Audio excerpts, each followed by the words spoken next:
Her til vores 40-års bryllupsdag. Vi har jo glædet os, Kirsten og jeg har glædet os meget til, at I skulle komme. Så vi håber selvfølgelig, at vi får nogle hyggelige timer. Og anledningen, det er jo så bekendt, at vores 40 år, hvor vi har været gift. Men det skal jo siges, at vi har jo været sammen i 52. Så det var jo først, da Christian blev født, vi fik taget os sammen til at blive gift. Ja, sådan er det jo.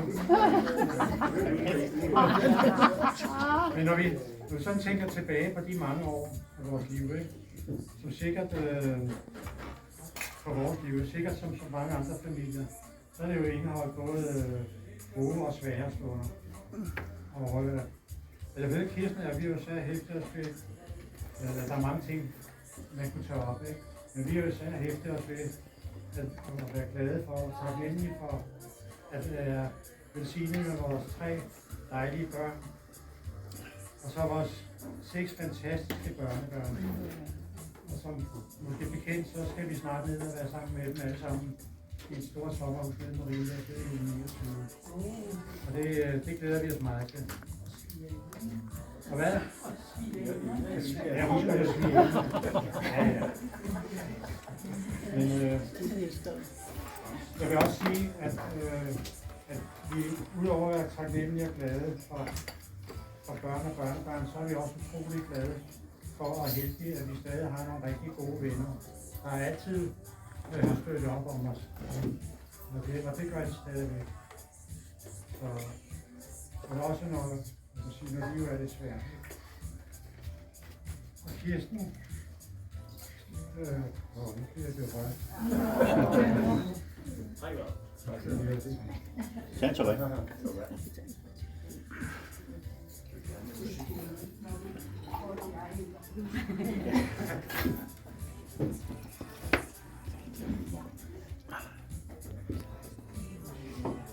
Det jeg vil sige, det er, at vi har haft mange gode stunder og svære stunder i vores liv, ikke? Du har om nogen været gennem mange ting. Både fysisk og psykisk. Men du var ligesom ingen andre, der stod og kom frem til det positive hver gang. Det er simpelthen utroligt. Jeg vil sige tak for mange. Der er lige op. Jeg vil sige,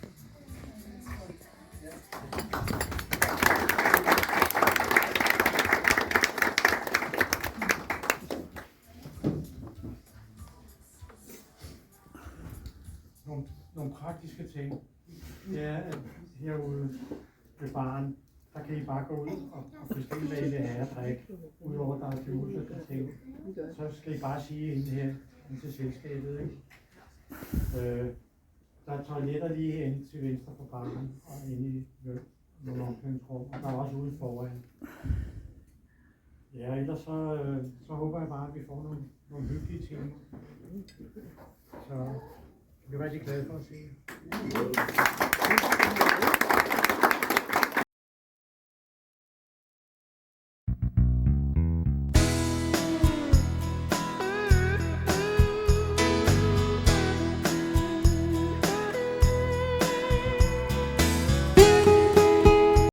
Stort tillykke med bryllupsdagen. 40 år er lang tid. Det har været en inspiration og et privilegie at have jer som forældre gennem vores barndom og også her i voksenlivet. Og det har været et privilegie at se den kærlighed, I har til hinanden og til os. Både i de gode tider og de dårlige tider. Og se, hvordan I har holdt sammen og valgt hinanden hver dag. Det har været fantastisk. Og kærlighed og partnerskab er ikke altid nemt, men I har fået det til at se nemt ud. Og man mærker stadig kærlighed i dag mellem jer. Man kan se den i de små kys og kram, I giver hinanden hver dag. Jeg vil gerne sige tak til jer for den kærlighed og støtte og omsorg, I har givet os i vores barndom og også i voksenlivet. Det er svært at sætte ord på, hvor højt vi elsker jer. Vi elsker jer virkelig, virkelig højt. Så tak for alt.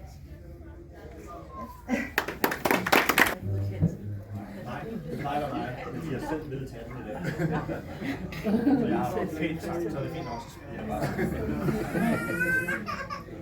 Det var altså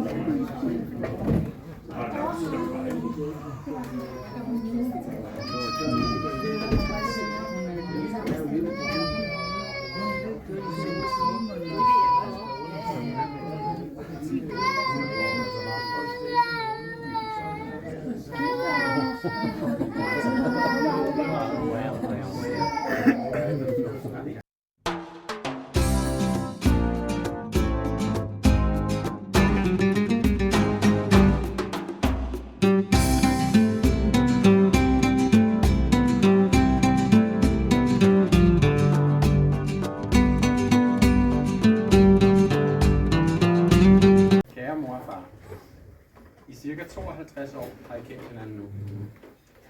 I har været gift i 40 år af dem. Et såkaldt rubinbryllup. Og noget af det, som karakteriserer rubiner, er, at de er sjældne. Og så symboliserer de kærlighed, passion og mod. Egenskaber, som også kan karakterisere jer som ægtefæller, som venner, som forældre og bedsteforældre. Så længe jeg kan huske, har jeg aldrig været i tvivl om, at I har kærlighed til hinanden, til jeres børn og børnebørn, eller venner og børnebørn. Som barn kunne jeg høre det i jeres søde ord til hinanden, og også børn, når I talte sammen. Fornem det jeres rummelighed over for hinanden og også børn, når hverdagen kørte derudad. Og se det jeres støtte til hinanden, når weekend med 3 børn blev lige lovligt. Og jo bevares, mor kunne godt finde på at sige, Ole! Lidt spidst, når far ikke hørte efter, men det fremkom altid kærligt og uden foragt. Og nu når jeg selv er blevet gift, har jeg også fået fornyet forståelse for denne type af kærlighed. Og kærlighed er ikke blevet mindre med årene. Tværtimod er den kun blevet større. Jeg har op til flere gange talt med venner på folkeskolen, som nu som voksne er stødt ind i mor og far i Netto, eller har set på gaden, sige til mig, dine forældre er altid så søde sammen, de går og holder i hånd endnu. Og det er rigtigt, det gør de. Selvom det nu nok også har noget at gøre med, at mor har brug for en hånd til at undgå ting fra venstre. Kærligheden til jeres venner er åbenlys. Når I gang på gang tropper op og hjælper med flytning, med maling, kører ting på genbrug eller blot et kram og en at snakke med. Og kærligheden til os børn har vi aldrig manglet. Og nu, hvor vi selv har børn, mærker vi den også. Jeg har heller aldrig været i tvivl om, at I har rubinens passion og eventyrlyst. Der var f.eks. jeres patchwork og flamingo-kugle eventyr, hvor I fik lavet flere bøger og afholdt mange kurser. Og far har boret, jeg ved ikke hvor mange nåleværktøjer i kælderen i vores hus. Så var der alle bilferieeventyrene, som vi har kørt på, blandt andet til Italien og Ungarn. Hjemturen fra en af Ungarn-turen blev kørt på rekordtid på 32 timer i træk. Dog med en masse smålurer og vinduer dernede og høj musik, så far ikke faldt i søvn. Så var der børnebørns eventyrene på legepladserne, legelandene, svømmehallerne, biograferne eller blot på sofaen med en is i hånden og gurle i fjernsynet. Og der har også været venneeventyrene på motorcykelture, i sommerhus, på campingpladser eller på loppemarkeder, hvor genbrugsguld skulle opdages. Og så var der alle jeres andre eventyr, som f.eks. golfeventyr, renoveringseventyr, strandeventyr, sommerhuseventyr, syeventyr og mange, mange flere. I har altid elsket at opleve ting, og har aldrig været bange for at være jer selv. Og til sidst har jeg aldrig været i tvivl om, at I har Rubinens mod. Det må være åbenlyst for en alle. Mod til at være milde over for hinanden og også børn, når livet bliver hårdt. Mod til at antage det bedste i hinanden og også børn, og være hurtigt til at tilgive. Mod til at være jer selv og acceptere andre af dem selv. Mod til at stå hånd i hånd og acceptere omstændighederne, hvad end de måtte være, men alligevel beholde det positive syn på tilværelsen. For I holder i hånd endnu.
Tak for jeres venskab.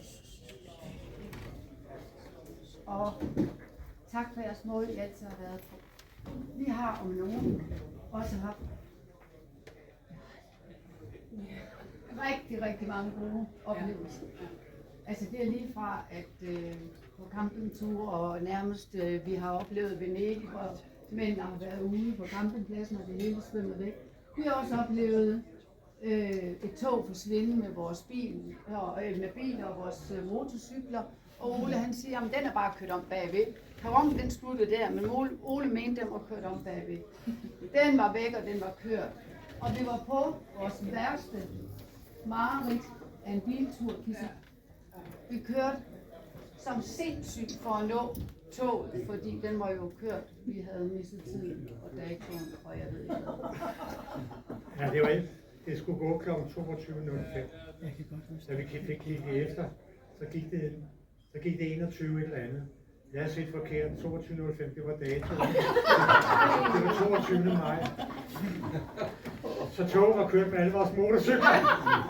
Så vi måtte så hyre en taxa fra Hamburg til at se, om vi kunne nå det i Bremen. Det nåede vi lige. Vi nåede det, og vi faldt. Og mig, hun forstod foden. Ja, vi skulle jo op ad trapperne. Det var en frygtelig, men det er en lang historie. Men vi har bare haft så mange gode oplevelser, og vi har haft rigtig, siden børnene har været helt små og til i dag. Og jeres venskab, det er fantastisk. Jeres kærlighed til hinanden og til alle vi andre, den er så stor, og den er så favnende. I er noget særligt. Og det vil I altid være for os. Jeg har bare behov for at sige til jer. Tak for jer, og tak for det der. Og tak fordi vi alle sammen må være. Skal vi ikke bare skåle for Ole og Kisse? Og resten af familien.